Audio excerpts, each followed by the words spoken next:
আলহামদুলিল্লাহ ভালো আছি। আলহামদুলিল্লাহ স্যার, ভালো আছি। আপনি ভালো আছেন? হ্যাঁ, ভালো আছি। সো আমি শুরু করছি, আর ক্লাস রেকর্ড হচ্ছে, সো কেউ যদি এখন নাও থাকে পরবর্তীতে দেখতে পারবে।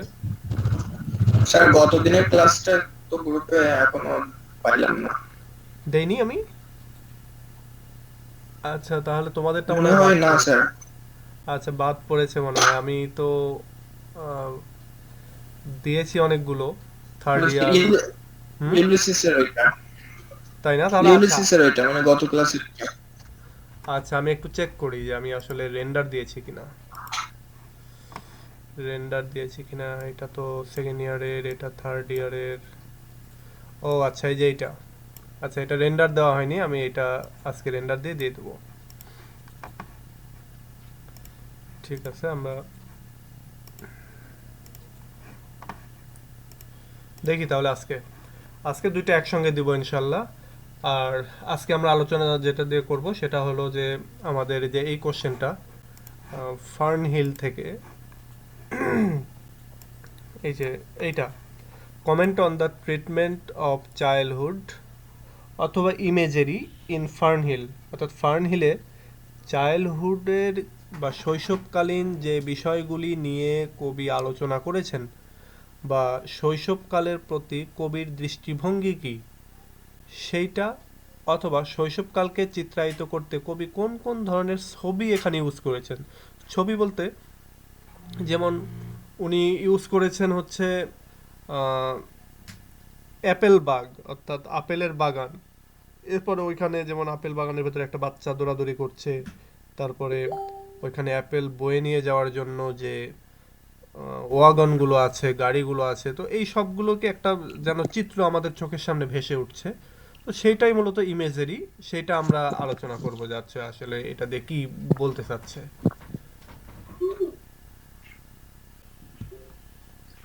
আচ্ছা, সো এবার আমরা আমাদের মেইন যে আলোচনা সে আলোচনাতে যাই। সেটা হলো,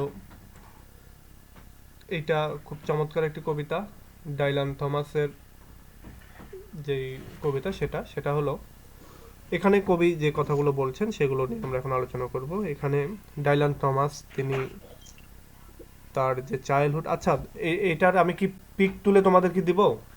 তোমরা কি এটা দেখতে পারবা? আমি যেখান থেকে আলোচনা করছি সেটার একটা দেন পিক। স্যার। জি স্যার, হ্যাঁ, দেন। এটার একটা পিক তুলে আমি তোমাদেরকে দিচ্ছি, তোমরা 1 মিনিট ওয়েট করো। আমি ছবিটা তুলছি আর কি।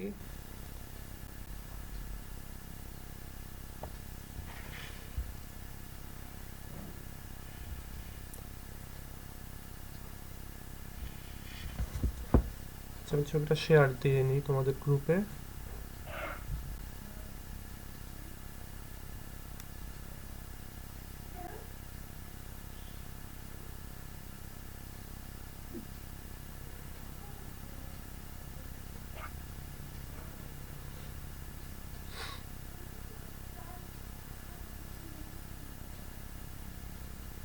আচ্ছা, দেখো আমি তোমাদেরকে শেয়ার দিয়ে দিয়েছি ফার্ন হিল নামে।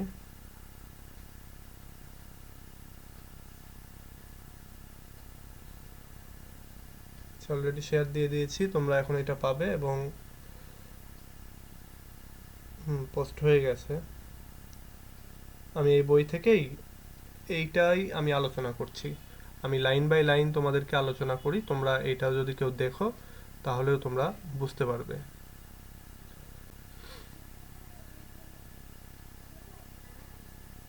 ওকে, দেখো প্রথম লাইনে যেটা, যে ডাইলান থমাস তিনি তার চাইল্ডহুডের যে সময়, শৈশবকালীন যে সময়, সেখানে তিনি যেন ফিরে যাচ্ছেন, এবং তার যে এই এই কবিতাটা, সেই কবিতার মাধ্যমে, এবং এইটার মাধ্যমে মূলত তিনি অ্যাডাল্ট লাইফের যে ওর্ডগুলো রয়েছে, যে ঝামেলাগুলি রয়েছে, ঝুট ঝামেলাগুলি রয়েছে, সেগুলো থেকে এসকেপ করতে চাচ্ছেন, যেন পালাতে চাচ্ছেন, এবং এই পালাতে চাওয়ার মাধ্যমেই তিনি তার শৈশবকালে ফিরে যাচ্ছেন।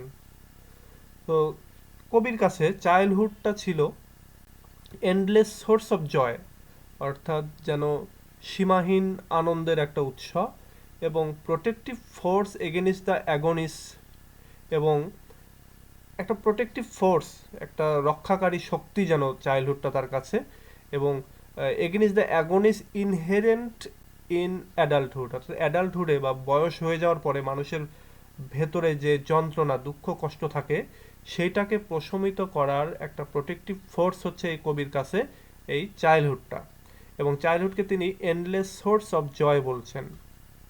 ফার্নহিলের ভেতরে আমরা যেটা দেখতে পাই যে পোয়েট এক্সপ্রেস করেছেন feeling of a child in the backdrop of an adult world, অর্থাৎ একটা অ্যাডাল্ট ওয়ার্ল্ডের পেছনে, অর্থাৎ মানুষ যখন বয়স হয়ে যায়, যেমন আমাদের যে এজ, এই এজে কবি যখন আসছেন, এসে তিনি তার চাইল্ডহুডের যে ব্যাকড্রপ আর কি, ব্যাকড্রপ বলতে সাধারণত বোঝায় ব্যাকগ্রাউন্ড, অর্থাৎ তার ব্যাকগ্রাউন্ডে যে একটা খুব সুন্দর চাইল্ডহুড রয়েছে, শৈশবকালীন সময় রয়েছে বা ঘটনা রয়েছে, সেটা তিনি এখানে খুব সুন্দরভাবে ব্যাখ্যা করছেন। এখানে তিনি একটা ম্যাজিক স্পেল ক্রিয়েট করছেন যেন over the child's vision in of the world, অর্থাৎ চাইল্ডের যে মাথার ভেতরে যে ওয়ার্ল্ডের মানে ভিশনারি যে একটা ওয়ার্ল্ড আছে চাইল্ডহুড মেমোরিগুলো নিয়ে, সেইটাকে যেন দিয়ে একটা ম্যাজিক স্পেল যেন তৈরি করছেন, অর্থাৎ চাইল্ডহুড একটা মানুষের কাছে একটা magic moment. However, a sense of pathos বলতে দুঃখ কষ্ট, at the loss of চাইল্ডহুডকে হারিয়ে ফেলার যে দুঃখ কষ্ট, accompanies joyous memories, এবং একটা মানে খুব ভালো আনন্দপূর্ণ একটা মেমোরিজও রয়েছে এই চাইল্ডহুডের সঙ্গে। তাহলে আমরা শুরুতে কি দেখতে পেলাম, এখানে ডাইলান থমাস তিনি বয়স হয়ে যাওয়ার পরে তার যে অ্যাডাল্টহুডের যে দুঃখ কষ্ট যন্ত্রণা সেগুলো থেকে তিনি পালাতে যেন চাচ্ছেন, এবং এইখানে পালাতে গিয়ে তিনি তার শৈশবে ফিরে যাচ্ছেন, তার শৈশবের যে হ্যাপি মোমেন্টগুলো সেগুলো তিনি মনে করার চেষ্টা করছেন, এবং তিনি দেখছেন যে এইটা সোর্স অফ আনলিমিটেড জয় এবং একটা প্রোটেক্টিভ ফোর্স যেটা তাকে এই কষ্ট থেকে মুক্তি দিচ্ছে।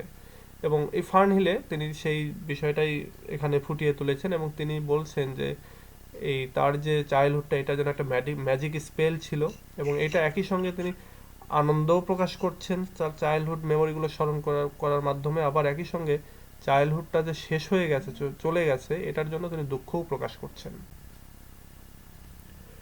এরপরের স্ট্যান্জাতে আমরা যেটা দেখতে পাচ্ছি যে ইন চাইল্ডহুড ডাইলান থমাস তিনি কি কি জিনিস করেছেন, কি কি পেয়েছেন, এগুলো আমরা দেখব। In childhood Dylan finds a symbol of joyous things that life can offer, অর্থাৎ একটা মানুষের জীবনে। আচ্ছা, তৌসিফ খান তুমি তোমার স্পিকারটা অফ রাখো।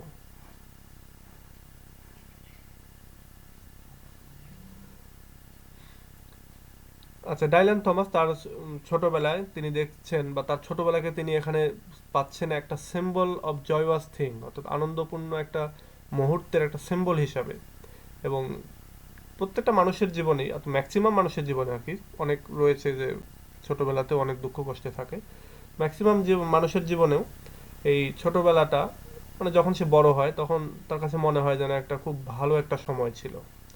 তাই স্পিকার রিমেম্বার্স, এখানে স্পিকার রিমেম্বার করছেন তার নিজের যে চাইল্ডহুড মেমোরিজগুলো সেগুলো, এবং রিমেম্বার করছেন তখনকার সময় যখন তিনি তার আন্ট, সেটা হতে পারে খালা চাচি বা এই জাতীয় কেউ, তার আন্টের ফার্ম, কৃষি ফার্মে যখন তিনি থাকতেন সেই মুহূর্তটা, যেখানে তিনি তার প্লেমেট ছিল, তার খেলার সঙ্গী সাথীরা ছিল, এবং তিনি এনজয় করতেন delights of a child's fantasy, অর্থাৎ একটা চাইল্ডের যে কাল্পনিক যে জগৎ, সেই জগতের যে আনন্দগুলো সেগুলো তিনি একটা সময় এনজয় করতেন সেখানে। এই ফার্ম হাউস তখন তার কাছে মনে হচ্ছিল যেন একটা লিল্টিং অ্যান্ড মিউজিক্যাল, লিল্টিং মানে হচ্ছে মিউজিক্যাল হাউস, এবং মিউজিক্যাল মানে তো মিউজিক্যাল আছে। সো চাইল্ডহুডটা তখন ফার্ম হাউসটা তখন তার কাছে একটা মিউজিক্যাল হাউস বলে মনে হতো। এভরিথিং ওইখানে কাভার্ড ছিল, ওইখানে যেন আচ্ছাদিত হয়েছিল আনন্দ এবং মজার ভেতরে, সবকিছু যেন আনন্দ এবং মজা দিয়ে যেন আচ্ছাদিত ছিল। তিনি এনজয় করতেন একটা একেবারে খুব lordly role in the farm, অর্থাৎ সেই ফার্মে তিনি খুবই আদুরে ছেলে ছিলেন, এবং ওইখানে সবাই তাকে অনেক গুরুত্ব দিত। সেদিক দিয়ে তার নিজেকে যেন একটা লর্ড একটা ভাব আসতো তার ভেতরে, অনেক পাওয়ারফুল তিনি ফিল করতেন। এবং তিনি বলছেন যে ওই ফার্মটাকে যে দ্য অ্যাপেল টাউন, অর্থাৎ অ্যাপেল টাউন বলতে ওখানে অ্যাপেল, প্রচুর পরিমাণে অ্যাপেল উৎপাদন হতো, তো সেজন্য তিনি বলছেন যে এটা হচ্ছে অ্যাপেল টাউন। হোয়ার ওয়াগনস লোডেড, যেখানে ওয়াগনগুলো লোড হতো, ওয়াগন হচ্ছে এই যে ট্রেনের মালগাড়ির যে বগিগুলা যেগুলো থাকে এগুলো হচ্ছে এক ধরনের ওয়াগন, এগুলোকে ওয়াগন বলে। সো এইরকম ট্রেনের বা এরকম ছোট ছোট গাড়ির যেগুলো মাল টেনে নিয়ে যায় সেগুলোকে বলছেন ওয়াগন। যে ওয়াগনগুলো লোড হতো অ্যাপেল দ্বারা, এবং যেটা তার কাছে মনে হচ্ছিল যে অ্যানাদার ড্রিমল্যান্ড, অন্য রকমের একটা স্বপ্নের ভূমি যেন তার কাছে মনে হচ্ছিল। টাইম সেই সময় তাকে সাপোর্ট করেছিল এই লর্ডলি যে রোল এটা পালন করতে, বা এই এই ভূমিকাটা নিতে তাকে যেন ওই সময় সময় তাকে এটা দিয়েছিল। মানে এখানে টাইমকে পার্সনিফাই করা হচ্ছে। দেখো টাইমটার দুই পাশে কোটেশন চিহ্ন দিয়েছে, সিঙ্গেল কোটেশন, দ্যাট মিনস এইটা টাইমকে পার্সনিফাই করা হচ্ছে, যে টাইম তাকে এই সুযোগটা দিয়েছিল। হি হ্যাড ফ্যান্টাসিস, তার ফ্যান্টাসিগুলো এমন ছিল যে the farm was being carried, তার ফার্মটা যেন উড়িয়ে নিয়ে যাচ্ছিল রাত্রিবেলা। হোয়েন এভরিবডি ওয়াজ অ্যাসলিপ, অর্থাৎ সবাই যখন ঘুমিয়ে যায় তখন যেন এই ফার্মটাকে কেউ উড়িয়ে নিয়ে যায় রাত্রিবেলা। এটা তার একটা ফ্যান্টাসি ছিল আর কি। দ্য আউলস ওয়ার ক্যারিং, এবং এরা ছিল আউল, পেঁচা যে পাখি, তারা যেন এই ফার্মটাকে উড়িয়ে নিয়ে যায়।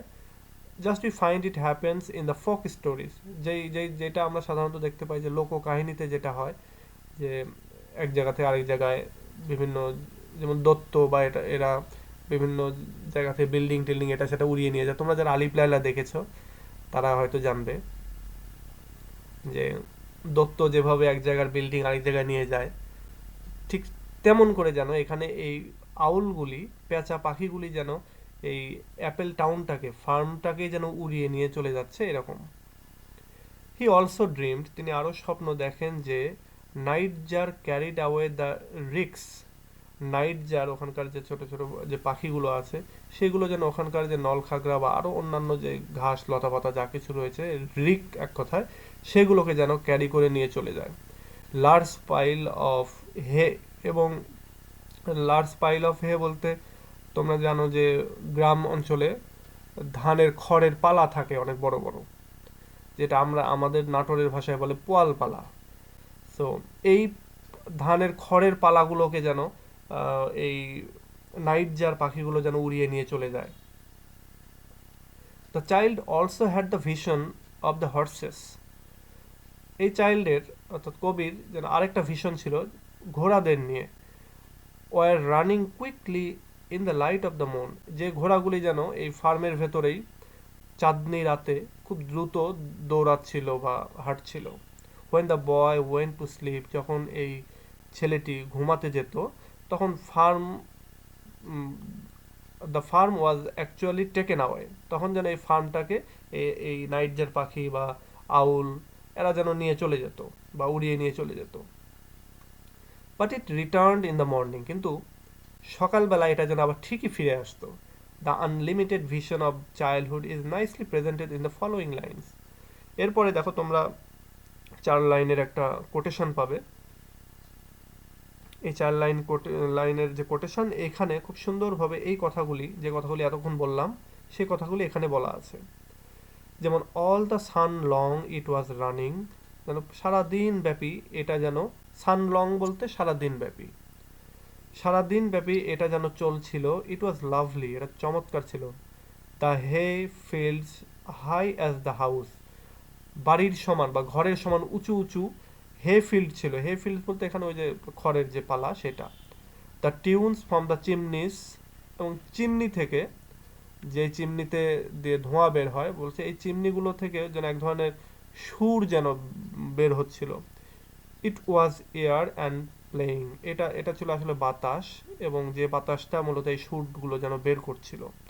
লাভলি অ্যান্ড ওয়াটারি, এবং এটা ছিল চমৎকার, and watery and fire green as grass, এবং যেই ঘাসগুলো সেখানে ছিল এগুলো খুব ভেজা ভেজা এবং খুব সুন্দর গ্রিন একবারে ছিল এই ঘাসগুলি। সো এইটা দিয়ে আমরা বুঝতে পারছি যে ওপরের যে কথাগুলো চাইল্ড যেগুলো জিনিস ভাবছে সেগুলো যেন এই জিনিসটার এই 4টা লাইনের ভেতরে ফুটে উঠেছে। সো এটা গেল হচ্ছে কবি আসলে চাইল্ড তার ওল্ড ফার্ম সম্পর্কে যেটা ভাবছিল, কৃষি ফার্ম সম্পর্কে যেটা ভাবছিল, তার যে ফ্যান্টাসি, তার যে ভিশন, তার যে ফ্যান্সি সেইগুলো এখানে প্রকাশ করছেন। এরপরে এখানে আছে the poem is full of ants. এই পোয়েমের ভিতরে প্রচুর অ্যান্ড শব্দটা ইউজ করা হয়েছে। এখানে AND এরপরে এস বলতে অ্যান্ডের প্লুরাল, অর্থাৎ প্রচুর অ্যান্ড রয়েছে। It points at the child's accumulative energy and gusto in telling the listeners what matters most. আচ্ছা, এখানে চাইল্ড যে তার মানে অনেক জিনিস, তার যে বিশেষ করে ছোটবেলার স্মৃতিগুলোকে অ্যাকিউমুলেট করার, একত্রিত করার যে এনার্জি সেটা, এবং একই সঙ্গে তার যে আগ্রহ তার গল্পগুলি লিসেনারদেরকে বলার, এবং যেই গল্পগুলি আসলে তার কাছে অনেক ম্যাটার করে, সেইগুলো আর কি এখানে প্রকাশ পাচ্ছে। Here and is not a simple connective. এখানে অ্যান্ডটা শুধুমাত্র একটা সিম্পল কানেকটিভ না, but a way of making all sentences instantly one. এবং মূলত এটা হচ্ছে শুধুমাত্র একটা কানেকটিভ না, এটা একটা ওয়ে, একটা রাস্তা, একটা মেথড, যে সব সেন্টেন্সগুলোকে ইনস্ট্যান্টলি এক জায়গায় করার। The whole poem is thus a recreation of child's vision. So এইভাবে এই পুরো কবিতাটাই মূলত একটা বাচ্চার ভিশনের যে রিক্রিয়েশন সেটা। Where everything flows forward and there is no full stop. যেখানে একটা বাচ্চা সে চিন্তা করছে সব কিছুই সামনের দিকে এগোচ্ছে এবং কোনো সেখানে যেন এন্ড নাই, অর্থাৎ সব কিছুই এন্ডলেস।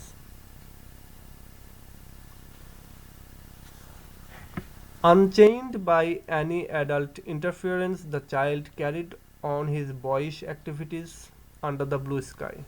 বলছে এইখানে কোনো বড়দের কোনো ঝামেলা ছাড়াই, বড়দের কোনো ইন্টারফিয়ারেন্স ছাড়াই একটা বাচ্চা সে তার ছোটবেলার যে অ্যাক্টিভিটিস যেগুলো সেগুলো যেন নীল আকাশের নিচে এগুলো যেন চালিয়ে যাচ্ছে। The turning of time allowed him to enjoy the sweet songs of life. বলছে যে সময়ের যে বাঁক বা সময়ের যে বিষয়টা, সে এই সময় মূলত তাকে অ্যালাউ করেছিল। এখানে দেখো টাইমটা আবার দেখো ক্যাপিটালাইজ করা হয়েছে, ক্যাপিটাল লেটার দিয়ে শুরু হয়েছে, দ্যাট মিনস এখানে টাইমকে পার্সনিফাই করা হচ্ছে। বলছে টাইম তাকে অ্যালাউ করেছিল এই ছোটবেলার যে সুন্দর মিষ্টি যে গানগুলি সেগুলোকে উপভোগ করার জন্য। But such turnings were not many, কিন্তু এই ধরনের যে টার্নিংগুলো এগুলো খুব বেশি ছিল না। The child who was allowed by time to enjoy life as green as golden soon went out by the grace of the time. বলছে যে সময় এই চাইল্ডটাকে এত সুন্দর লাইফ এনজয় করার জন্য অ্যালাউ করেছিল, খুব তাড়াতাড়ি এই সময়ই আবার কি করলো, এই বাচ্চাটাকে কি করলো, অ্যাডাল্টহুডে পরিণত করলো, এবং সে তার এই সোনালি যে দিনগুলি, গ্রিন অ্যান্ড গোল্ডেন যে দিনগুলি, এগুলো খুব সময়ের কারণে খুব তাড়াতাড়ি এগুলো তার লাইফ থেকে হারিয়ে গেল। He was always a slave of time. এখানে হি বলতে এখানে কবি, আর আরেকটা জিনিস স্লেভ অফ টাইম বলতে খালি শুধুমাত্র কবি যে তা না, এটা সবাই, আমরা সবাই যেন সময়ের দাস, মানে সময় আমাদেরকে যা করতে বলে, মানে এখানে যেটা বলছে আর কি, সময় আমাদেরকে সব কিছুই করার অনুমতি দেয়, যা কিছু করতে দেয় আমরা সেটাই করি। তো এখানে বলছে যে he was always slave of time, সে মূলত সময়ের দাস ছিল। Though he did not realise this truth in those happy boyhood days, যদিও এটা তিনি ছোটবেলায় আসলে ওইভাবে বুঝতে পারেননি, উপলব্ধি করেননি। এখন যখন he was dying like all green things, now he was dying, তিনি এখন যেন মারা যাচ্ছেন এরকম একটা অবস্থা, সমস্ত গ্রিন থিং এর মতো, অর্থাৎ প্রতিটা গ্রিন লিভস বলো, গ্রিন যে কোনো গাছপালা বা যা কিছু আছে সব কিছু একটা সময় যেভাবে শুকিয়ে যায় বা গ্রিন থেকেও অন্য কালারে পরিবর্তিত হয়ে যায়, এই এখানকার কবিও এই বড় হওয়ার পরে যেন তার ছোটবেলার যে green life, green and golden life, care free life, সেখান থেকে যেন তিনি ওই গ্রিন পাতাগুলোর মতো যেন তিনি শুকিয়ে যাচ্ছেন, তিনিও যেন মারা যাচ্ছেন। Thus the lyric is an outpouring of the poet's nostalgia for a vanished past. অর্থাৎ যে পাস্টটা চলে গেছে এই পাস্টটার জন্য কবির এই কবিতায় যেন কবির একটা নস্টালজিয়া এখানে আউটপোরিং হচ্ছে, আউটপোরিং বলতে যেমন ভাবে বর্ষণ হচ্ছে আর কি যেন, অর্থাৎ এখানে অতীতকে অতীত ভ্যানিশ হয়ে যাওয়ার কারণে কবির এই কবিতার ভেতরে কবির নস্টালজিয়া যেন নস্টালজিয়ার গান যেন এখানে বর্ষিত হচ্ছে। The images of a floating, merging, and mixing world in the childhood suggest that the childhood portrayed in Fernhill is his very personal childhood, where reasons and rhymes never reflect the ordinary reality. বলছে যে এখানে যে সারিয়ালিস্টিক images of floating এবং merging এবং mixing world, যেটা মানে এক কথায় এখানে যে আনন্দ ঘন যে পরিবেশটা বাচ্চাটার ছিল, এইটা সাজেস্ট করে যে এখানে যে এই কবিতার ভেতরে যে চাইল্ডহুডটা পোট্রে করা হয়েছে, অঙ্কন করা হয়েছে, সেটা একটা খুবই পার্সোনাল চাইল্ডহুড, কবির খুবই পার্সোনাল চাইল্ডহুড, যেখানে কোনো রিজন, কোনো রাইম কখনোই দেখা যাচ্ছে না, রিফ্লেক্ট করছে না, বিশেষ করে অর্ডিনারি রিয়েলিটির, বাস্তব জগতের যে যা কিছু হার্শ রিয়েলিটি যেটা বলা হয়, সেটা এখানে কোথাও নেই। However, his growth into adulthood, অর্থাৎ এই যে বাচ্চাটা, সে বাচ্চাটা যখন অ্যাডাল্টহুডে পৌঁছালো, a painful fact reminds that time is a haunting enemy. তখন একটা পেইনফুল ফ্যাক্ট, একটা খুব দুঃখপূর্ণ বাট সত্য যে ঘটনা, সেটা হচ্ছে যে সময় হচ্ছে একটা হন্টিং এনিমি। সময় হচ্ছে এমন একটা শত্রু যেটা সবসময় মানুষকে হন্ট করে, মানুষকে তাড়িয়ে বেড়ায়। দ্য কি player in everybody's childhood days, এবং এই টাইমই হচ্ছে একটা কি প্লেয়ার, প্রধান প্লেয়ার, যেটা প্রত্যেকটা মানুষের চাইল্ডহুড সময়টাতে থাকে।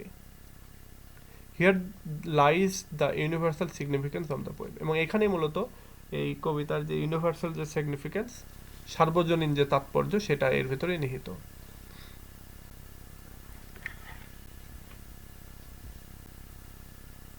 আচ্ছা, এই ব্যাপারে এখন তোমাদের যদি কিছু বলার থাকে তোমরা প্রশ্ন করতে পারো, আর কোথাও না বুঝলে বলো। স্যার আমরা স্যার নস্টালজিয়াটা একটু বলবেন স্যার আবার। নস্টালজিয়া, আচ্ছা নস্টালজিয়া হচ্ছে, ধরো তুমি এখন বড় হয়েছো, তুমি যখন একা একা দুঃখ কষ্টের ভেতরে আছো, তখন তোমার দেখবে সুখের কথাগুলো মনে পড়বে। তুমি তোমার ছোটবেলার অনেক ঘটনা তোমার মনে পড়বে, যে আগে কি সুন্দর দিন কাটাইতাম, এই গান মনে পড়বে। তো এই যে অতীত সম্পর্কে তোমার যে একটা মানে দুঃখ বা কষ্টবোধ, সেটাই মূলত নস্টালজিয়া। স্মৃতিচারণ করো না স্যার? হ্যাঁ, স্মৃতিচারণ করা, ওই তো স্মৃতিচারণ করে যে দুঃখবোধ আসবে, স্মৃতিচারণ করে যদি সুখ আসে, তাহলে ওইটা নস্টালজিয়া হলো না। স্মৃতিচারণ করে তোমার যদি দুঃখবোধ ভিতরে কাজ করে, দ্যাট মিনস ওটা নস্টালজিয়া কাজ করছে তোমার ভেতরে। আর যে সুখ কাজ করে স্যার? সুখ কাজ করলে তখন তো আর এই নস্টালজিয়া হলো না সেটা। আচ্ছা আচ্ছা, ঠিক আছে। স্যার সিঙ্গেল কোটেশন ইউজ করব কোন সময়? সিঙ্গেল কোটেশন যে সাইনগুলো, আচ্ছা হ্যাঁ। এইটার ক্ষেত্রে ওই যে একটা দুইটা ওয়ার্ড যখন তুমি ইউজ করবে, সেটার ক্ষেত্রে তুমি সিঙ্গেল কোটেশন। বাট যখন দুই তিনটা সেন্টেন্স বা দুই তিনটা লাইন যখন একবারে করবে, তখন সেটা ডাবল কোটেশন।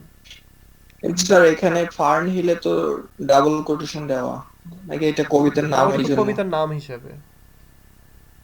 ও আচ্ছা। আচ্ছা, আর কিছু বলার থাকলে বলো, কিংবা যদি বলো যে এই ফার্নহিল সম্পর্কে একটু আলোচনা করার জন্য, সেটা করবো কিনা সেটা বলো।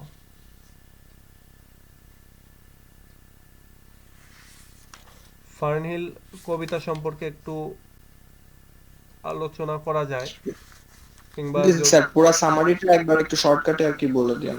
হ্যাঁ হ্যাঁ, এটাই তাহলে ভালো। এটাই বলছিলাম, যে আমি যদি পুরো মানে আমি কবিতাটা বের করি। জি স্যার করেন। ও বাবা, এটা তো বিশাল বড় কবিতা।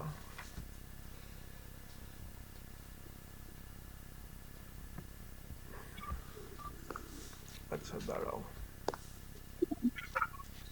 54 লাইন, অনেক তার বড়। সংক্ষেপে আলোচনা করলে ভালো হতো। আচ্ছা আমি আলোচনা করে দিচ্ছি, আমাদের হাতে সময় আছে এখনো।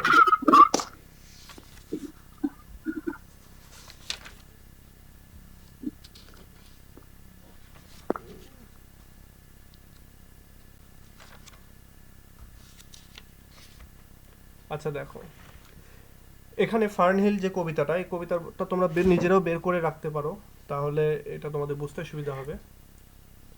আচ্ছা, এখানে অনেক টার্ম আছে, যে টার্মগুলো আসলে যদি ব্যাখ্যা করতে যাই অনেক সময় লাগবে। আমি জাস্ট সামারিটা বলে দিয়ে যাই, মেইন মেইন যে ঘটনাগুলি সেগুলো।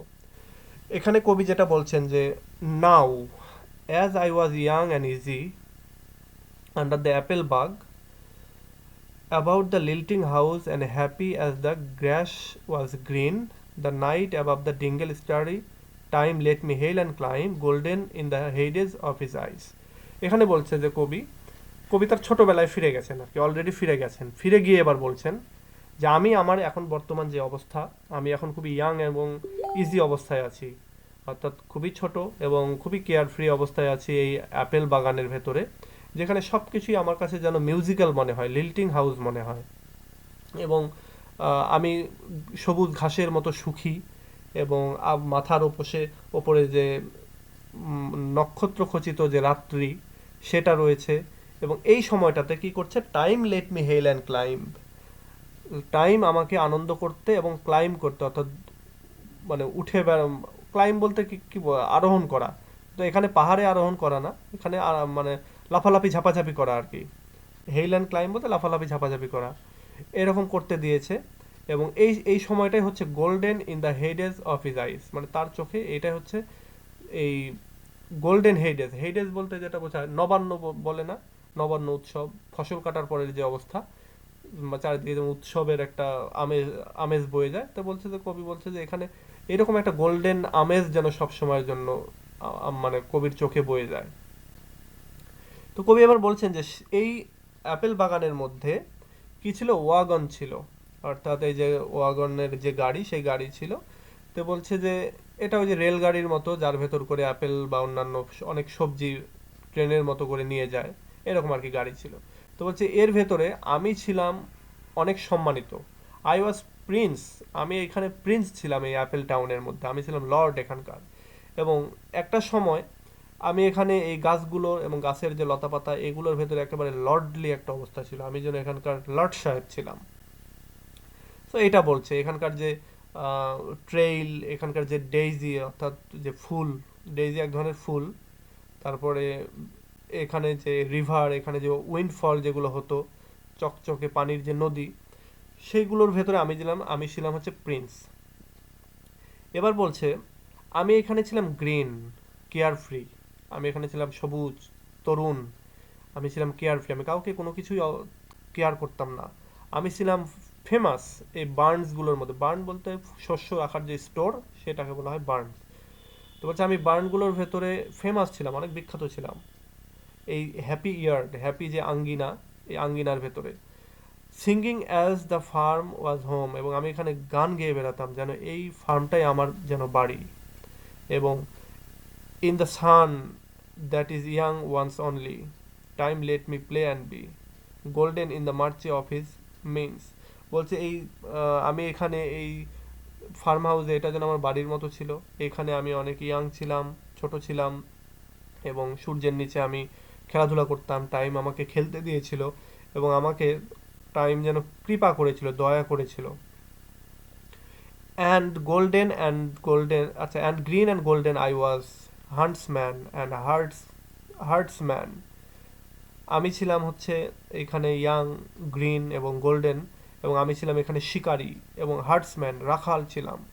দ্য ক্ল্যাপস মানে বাছুরগুলো, গরুর বাছুর বা ওইখানে যে ছোট ছোট যে গবাদি পশু যেগুলো ছিল, সেগুলো কি করতো, স্যাং টু মাই হর্ন, সেগুলো আমার যেন বাঁশি বাজাতো, বা আমার সম্মানে যেন বাঁশি বাজাতো।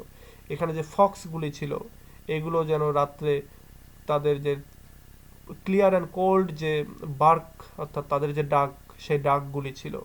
এবং সানডে যে বেল, গির্জাতে একটা বেল বাজায় প্রতি সানডেতে, যেটাকে বলা হয় সাবাত। তো বলা হচ্ছে এই সাবাত যেন খুব স্লোলি বাজত।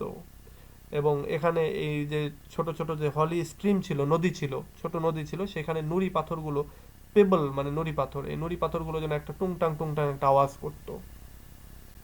তো এই সব কিছু যেন এখানে হতো।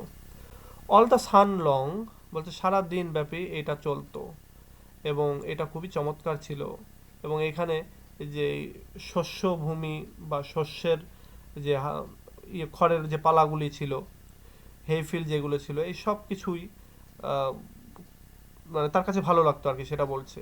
The tunes from the chimneys, এখানে এখানে এই চিমনি থেকে টিউন বের হওয়া বলতে এক ধরনের বাতাসের কারণে এক ধরনের শব্দ হতো, এবং একই সঙ্গে টিউন দিয়ে আবার স্মোকও বোঝায়, যে চিমনি দিয়ে গানের সুর যেভাবে বের হয় ঠিক যেন ওইরকমভাবে যেন এই ধোঁয়াগুলি যেন বের হচ্ছে, মনে হচ্ছে যেন এগুলো গানের সুর বের হচ্ছে, এরকম একটা অবস্থা।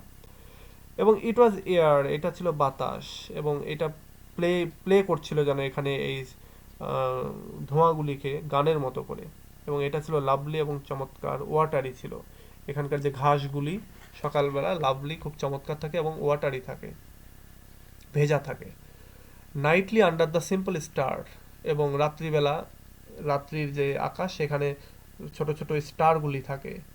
অ্যাজ আই রোড, যেন আমি, as I road to sleep, আমি গভীর ঘুমাতাম সেই সময়টাতে যখন, তখন আউলগুলি যেন এখানকার যে ফার্মটা, সেই ফার্মটাকে যেন বয়ে নিয়ে চলে যেত দূরে কোথাও, এবং সারা রাত ব্যাপী সেটা চলতো, এবং এটা আমি যেন শুনতে পেতাম। I I hard. এবং ব্লেসড অ্যামং দ্য স্ট্যাবলস, আমি আস্তাবলের ভেতরে, আস্তাবল বলতে এখানে আহ, ঘোড়া রাখার যে জায়গা, সেই রাখার জায়গার ভেতরে আমি ছিলাম ব্লেসড, আমি এখানেও লর্ড ছিলাম এক কথায়। The nightjar flying with the ricks, নাইট জারগুলো কি করতো, নাইট জার যে পাখিগুলো, এগুলো যেন খড়ের গাদা বা খড়গুলো নিয়ে যেন উড়ে চলে যেত। এবং হর্সগুলি তাদের যে অন্ধকারের ভেতর তাদের চোখগুলো ফ্ল্যাশ ফ্ল্যাশ করতো, যেন তাদের চোখগুলো দেখতে খুব চমৎকার লাগতো। তোমরা বিড়ালের চোখ যদি অন্ধকারে দেখো তখন দেখবা যে অনেক ফ্ল্যাশ করে এগুলো। সো এই ঘোড়ার চোখগুলো এরকম করে। And then to awake the farm like a wanderer white, with a dew come back and the cock on the shoulder. এবং যখন সকালে আমি ঘুম থেকে উঠতাম তখন মনে হতো এই ফার্মটা সারা রাত্রি ঘুরে বেরিয়ে এসে, শিশিরের মধ্যে ঘুরে বেরিয়ে এসে, ঠিক সকালে যখন আহ, এই মোরগ ডেকে উঠতো তখন যেন সে ফিরে আসতো। এবং ইট ওয়াজ অল শাইনিং, এবং এটা খুব চকচকে একটা সকাল ছিল। It was Adam and maiden, the sky gathered again, এখানে বলছে যে এটা অ্যাডাম এবং মেডেনের মতো যেন ইনোসেন্ট থাকতো, ইনোসেন্ট দেখাতো এই সময়। এখানে অ্যাডাম এবং মেডেন বলতে এখানে তাদের যে ইনোসেন্স যে অবস্থা, নিষ্পাপ যে অবস্থা, সেটার কথা প্রকাশ করছে। তো এই সকালটাও এরকম একটা অবস্থা, সকালটা যেন এরকম নিষ্পাপ থাকতো। And the sun গ্রিউ round round that very day, এবং তখন কি হতো, সূর্যটা ধীরে ধীরে বড় হতো বা উপরের দিকে উঠতো। So it must have been after the birth of the simple light, এবং এরপরে কি হতো, একটা সিম্পল লাইট এর জন্ম হতো, মানে আলো ফুটে উঠতো। In the first spinning place, এবং এরপরে সুতা কাটার যে জায়গা, সেইখানে যেন প্রথম সূর্যের আলো পড়তো। স্পেল বাউন্ড হর্স, এবার হর্সদের যে পায়ের শব্দ সেটা শোনা শুরু হলো, মানে হর্সগুলো ডাক ডাক দিতে দিতে যেন বের হয়ে যাচ্ছে, এরকম একটা অবস্থা। তাদের যে সবুজ যে জায়গা, থাকার জায়গা, সেই জায়গা থেকে যেন তারা হেস্যা শব্দ করতে করতে বের হচ্ছে। ঘোড়ার ডাককে বলা হয় হের্সা। তো হের্সা শব্দ করতে করতে বের হচ্ছে, এবং তারা বের হচ্ছে কোথায়, সৃষ্টিকর্তার প্রশংসা করতে করতে মাঠের দিকে যেন যাচ্ছে। অ্যান্ড অনার্ড অ্যামং ফক্সেস, এরপরে কি বলছে যে আমি সম্মানিত ছিলাম শেয়ালগুলোর মধ্যেও। অ্যান্ড পিজান্টস, এখানে পিজান্টস, ফিজিয়ান্স, ফিজিয়ান্স বলতে এখানে পাখি। তো বলছে ফক্স এবং ফিজিয়ান্সদের মধ্যেও আমি যেন সম্মানিত ছিলাম। বাই দ্য গে হাউস, এখানে যে কি বলে উল্লসিত বা হ্যাপি যে হাউস, সেই হাউজের ভেতরে under the new made cloud, এখানে এই অ্যাপেল যে বাগান বা যে ফার্নটা, সেই ফার্ন হিলের ওপরে যেন সুন্দর নতুন নতুন সাদা মেঘগুলি ছিল। এবং হ্যাপি ছিলাম, হ্যাপি হার্ট ছিল আমার, ওয়াজ লং, অনেকক্ষণ সময় পর্যন্ত সকালবেলা খুব হ্যাপি থাকতো। In the San born over and over, এবং সূর্য কি হতো, এটা ওপরের দিকে উঠতেই থাকতো বা একটা সময় দুপুর হয়ে যেত। I ran my heedless ways, এবং আমি কেয়ার ফ্রি অবস্থাতেই দৌড়ে বেড়াতাম। My wishes raced through the house, hay high hay, বলছে আমার ইচ্ছাগুলি যেন এই সারা হাউস মিলে, অর্থাৎ হাউস বলতে এখানে ফার্ন হিল, অর্থাৎ এই পুরো যে মানে ফার্ন হিল, এই চারিদিকে যেন আমার ইচ্ছাগুলো দৌড়ে বেড়াতো। নাথিং আই কেয়ার্ড, আমি কোনো কিছুই কেয়ার করতাম না। At my sky blue trade, এবং আমার যে ওপরে যে আকাশ, একেবারে স্কাই ব্লু যে আকাশ, সেটার নিচে আমি খেলাধুলা করতাম। দ্যাট টাইম অ্যালাউস, এবং এই সব কিছুই আমাকে সময় অ্যালাউ করেছিল। In all his tuneful things so few and such morning songs, বলছে তার এই যে সময়ের যা কিছু আছে, টিউনফুল, টার্নিং টার্নিং, অর্থাৎ সব কিছু যা কিছু আছে যেগুলোতে সুর বা মিউজিক যা কিছু রয়েছে এখানে, সব কিছুই আমি এই মর্নিং সঙের মতো আমার কাছে লাগতো। Before the children green and golden follow him out of grace, কিন্তু একটা সময় যেটা হলো যে এই সব কিছুই যেন চলে যাবে বা চলে গিয়েছিল, এবং আউট অফ গ্রেস, তার যে গ্রেস, তার যে দয়া, এটা একটা সময় আর থাকবে না। মানে এখানে টাইমের কথা বলছে, যে টাইম একটা সময় তাকে অ্যালাউ করেছিল, কিন্তু একটা সময় গিয়ে এটা আর নাই বা থাকছে না। আবার বলছে নাথিং আই কেয়ার, সেই সময়টাতে আমি কোনো কিছুই কেয়ার করতাম না।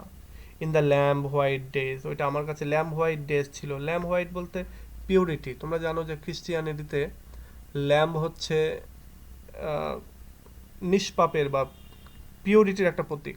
তোমরা যখন সেকেন্ড ইয়ারে উঠবে তখন তোমরা উইলিয়াম ব্লেকের কবিতা পাবে, সেখানে সংস অফ ইনোসেন্স এবং সংস অফ এক্সপেরিয়েন্স নামে দুই গ্রুপের কবিতা পাবে। অর্থাৎ একটাতে ইনোসেন্টের কবিতা, আরেকটা হচ্ছে বড় হওয়ার পরে পাপের কবিতা, মানে যখন মানুষ পাপী হয়ে যায় সেই সময়ের কবিতা। তো সেখানে তোমরা এই ল্যাম্প সম্পর্কে জানতে পারবে। The time would take me up to the swallow throng loft by the shadow of my head.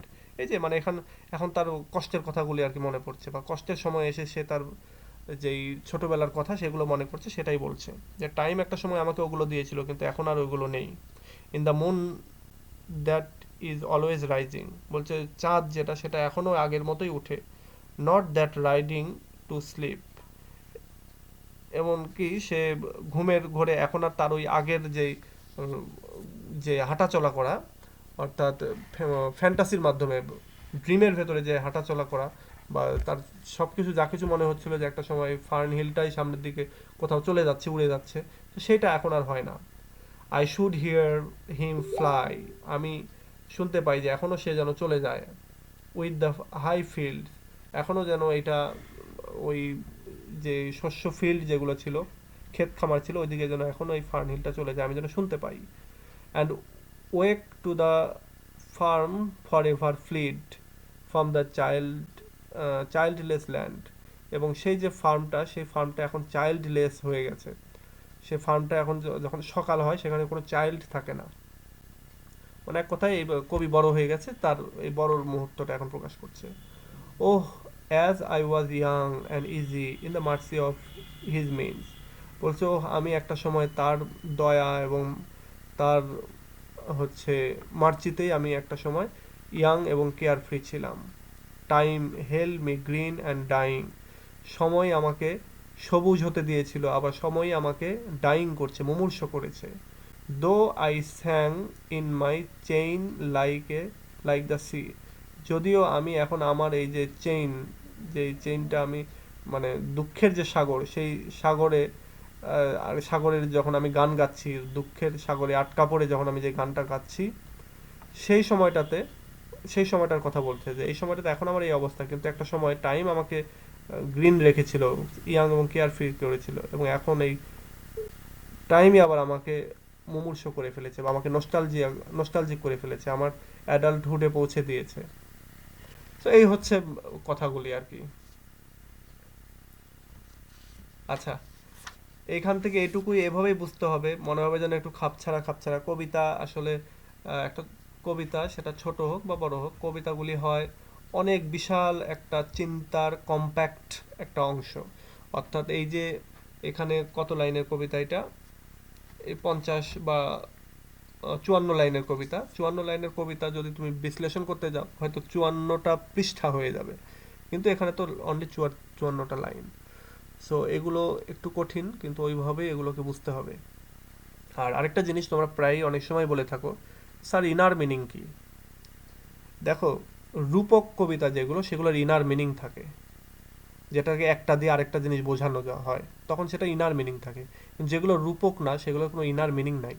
যেমন এইটার কোনো ইনার মিনিং নাই। ইনার মিনিং কি? এখানে ডিরেক্ট বলেই দিচ্ছে যে টাইম আমাকে এই কাজগুলো করতে দিয়েছিল এবং আমি ছোটবেলায় এরকম ছিলাম। এখন আমি বড় হয়েছি, টাইমই আবার আমাকে বড় করে দিয়েছে, বা আমি বড় হওয়ার কারণে আর ওগুলো করতে পারছি না, ওইগুলোকে মিস করছি। তো এর বাহিরে আর ইনার মিনিং নাই। এখানকার যদি থিম বলো, তাহলে চাইল্ডহুড থিম। চাইল্ডহুড, যেহেতু চাইল্ডহুড সম্পর্কে বলছে, চাইল্ডহুড থিম বা অ্যাডাল্টহুডের যে যন্ত্রণা, সেই যন্ত্রণা হচ্ছে এখানকার থিম। এর বাইরে কিছু নাই। আচ্ছা, এরপরে তোমাদের যদি কিছু বলার থাকে তোমরা বলো।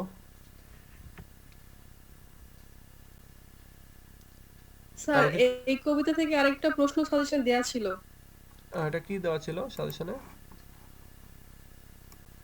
এই যে ফার্নহিল, describe the use of imagery in,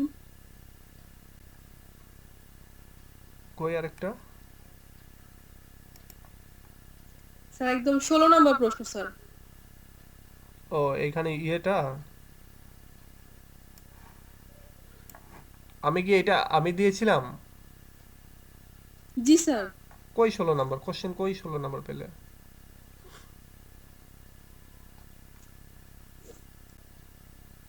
তাহলে স্যার হয়তো আমি ভুল সাজেশন বের করছি। আচ্ছা, এখানে দেখো আমি 15টা স্যার দিয়েছি। এটা হয়তো শর্ট, স্যার শর্ট কোশ্চেনের কথা বলতেছে হয়তো বা। শর্ট কোশ্চেনে তো 16 নম্বরে তো এটা নাই। হ্যাঁ, না মনে হয় স্টেট সিলেকশনে দুটো দিছে তো ওটা বলতেছে যে ও আচ্ছা, সেট সাজেশনে কি আছে আরেকটা বলো তো? স্টেট সিলেকশনে ওটাও দিয়ে আছে। ওই যে এটা স্যার ইমাজিনারি, এটা দিয়ে আছে। ও ইমাজিনারি। আচ্ছা, এখানে আমি দিয়ে দুটাই আছে। বলেছি দেখো। এই যে আমি কিন্তু এখানে দুটাই দিয়েছি, চাইল্ডহুড অথবা ইমেজারি। ইমেজারি বলতে কি, আমি যেটা বললাম যে এই কবিতাটা বর্ণনা করতে গিয়ে যতগুলো ছবি এখানে নিয়ে এসেছেন কবি, সেগুলো সবগুলো মিলেই বলা হচ্ছে যে ইমেজারি।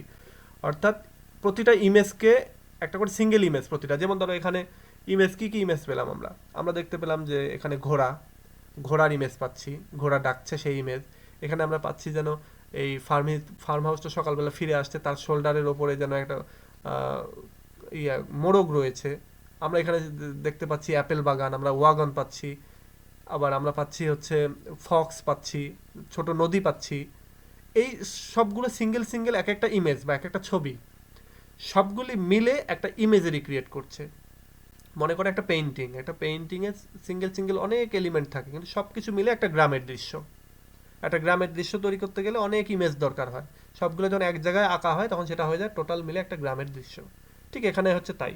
এটা একটা ফার্ম হাউসের দৃশ্য বা একটা গ্রামের দৃশ্য এখানে আঁকা হয়েছে। এবং এখানে যেই যেই ইমেজগুলো আমরা পাচ্ছি, তোমরা যদি এগুলোর একটা লিস্ট করো, তাহলেও এই প্রশ্নটা হয়ে যাবে ইমেজারির ক্ষেত্রে। আচ্ছা, এরপরে কারো কিছু বলার থাকলে বলো।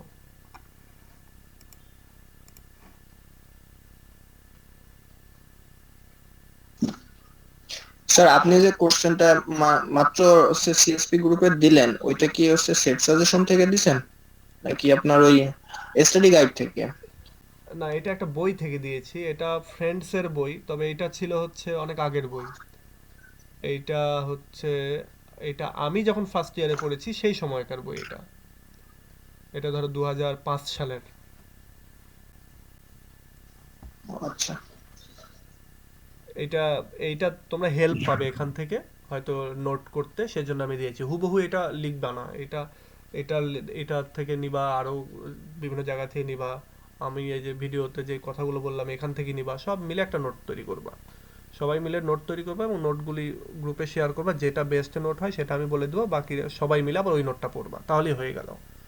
কোঅপারেশনের মাধ্যমে এগুলো হয়ে যাবে। আচ্ছা, আরো কোনো কোশ্চেন থাকলে করো। স্যার কালকে ভিডিওটা একটু আপ দিয়ে দেন স্যার। এই হচ্ছে 2-3 ঘন্টার মধ্যেই দিয়ে দেবো, সমস্যা নেই। ওই ভিডিও যেটা গতকালকে করতে তো স্যার। হয়, তো ধরো এই যে আমি এখন তোমাদের কথাগুলো আমি রেকর্ড করে নিচ্ছি, এগুলো আবার রেন্ডার দিতে হয়। যারা তোমরা ভিডিও কাজ টাজ জানো একটু, তারা জানবে যেগুলো জাস্ট রেকর্ড হলো। এবার এই রেকর্ডটাকে আমি যদি MP4 কনভার্ট করতে চাই, তখন আমাকে এটা আবার রেন্ডার দিতে হয়। রেন্ডার বলে ওটাকে আর কি। স্যার আমি গতকাল একটা বলছি যে স্যার। সেটাই বলছি, গত দিনেরটা আমার কাছে র ফাইলটা আছে, রেকর্ড ফাইলটা আছে। এখন ওইটাকে আমার রেন্ডার দিতে হবে। রেন্ডার দিতে গেলে আধা ঘন্টা 1 ঘন্টা লাগবে হচ্ছে রেন্ডার হতে। যেহেতু 1 ঘন্টার সব ভিডিও বা 40-45 মিনিট, এই জন্য দেখা যাচ্ছে যে ওই 40-45 মিনিটই লাগে রেন্ডার হতে। আচ্ছা সমস্যা নেই, আমি আজকে রাতেই দিয়ে দেবো, তোমাদের টেনশন করার দরকার নেই। তো ঠিক আছে, আজকে এ পর্যন্তই। একটু পরে আবার থার্ড ইয়ারের জি ক্লাস স্যার। শুরু হবে, তো 9টা বাজে। আর তোমাদের কোনো কোশ্চেন থাকলে তোমরা গ্রুপে করবে, আমি গ্রুপে অ্যান্সার দিয়ে দেবো। আচ্ছা, থ্যাংক ইউ সো মাচ, তোমরা যারা যারা জয়েন করেছিলে 10 জন আর বেশি, থ্যাংক ইউ সো ঠিক মাচ। আছে। আচ্ছা, আল্লাহ হাফেজ, আসসালামু আলাইকুম।